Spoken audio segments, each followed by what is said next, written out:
মোহাম্মদ শাহিন হবে আমার বাসা ঝিনাইদহ সদর উপজেলায় সাগারদা গ্রাম। এখান থেকে 10 কিলোমিটার দূরে।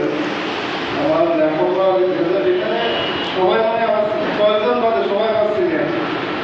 2005 সালে আমি এসএসসি পরীক্ষা দিয়েছি গুয়াহাটি লালমোহন প্রাথমিক বিদ্যালয় থেকে। 2007 আমি কেসি কলেজের স্টুডেন্ট ছিলাম, এসএসসি পাস করছি। এরপর আমি রংপুর মেডিকেল 2008 সালে 2008 থেকে 2016 সাল পর্যন্ত আমি রংপুর মেডিকেল ছিলাম। 2016 সালে আমি এই বিনাদাস সদর হাসপাতালে 24 ডিসেম্বরে বিনাদাস সদর হাসপাতালে আমি কর্মরত ছিলাম। এরপর 2020 সালে আমি যাই সিটি হাসপাতাল ডিএসএম, ওখানে এখন গ্যাস্ট্রোএন্টারোলজি ডিপার্টমেন্টে আছি, এমডি করছি।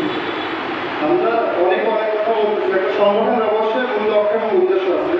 প্রত্যেকটা সংগঠনের একটা মূল লক্ষ্য উদ্দেশ্য আছে। সেই লক্ষ্য এবং উদ্দেশ্য আমাদের হাসিল করতে হবে।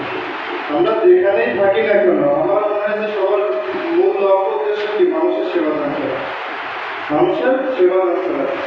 এই সেবার জন্য বিভিন্ন রুরাল পর্যায় থেকে আমাদের ন্যাশনাল পর্যায় পর্যন্ত বিভিন্ন সেক্টর ভাগ আছে, primary level, secondary level, tertiary level. এই যে আপনারা যে সেবা দিচ্ছেন, আমি আপনাদের কৃতজ্ঞ। কারণ আমি নিজেই পল্লী চিকিৎসকের কাছে অনেক সেবা করেছি। আমি যখন ছোট ছিলাম, ঠান্ডা কাছে যাওয়া হতো, আমি যেতাম জেনারেল আসতাম না, জেনারেল তো নিয়ে কেউ আসতো আমাকে প্রথমে সাগামের পল্লী চিকিৎসক আছে, আমি একা আছে, আমার একা আছে ছিল ওখানে। ওরাই তোমার এটা ছিল খুবই মানে ফ্রেন্ডলি। আমার আপনার তোমার কাকার সাথে খুবই ভালো ফ্রেন্ডলি সিচুয়েশন আছে, আমাদের ট্রিটমেন্ট। আমি অবশ্যই কৃতজ্ঞতা জানাই এটা শিখেছি। আর আমাদের সব কাজটা আমাদের একা করা যাবে না। আমি নিজেই সব কাজ করি না। আমি যেগুলো এটা একটা কথা, reference system very very important.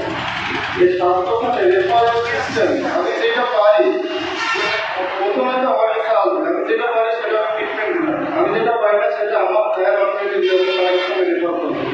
এটাই বেস্ট। আমি যে সব কিছু যে আমাকেই করতে হবে এরকম আছে, এটা একটা বেস্ট সলিউশন আছে। আমি যেটা পারবো না সেটা অন্য কাউকে রেফার করা, তাহলে কোনো ঝামেলা নেই যে না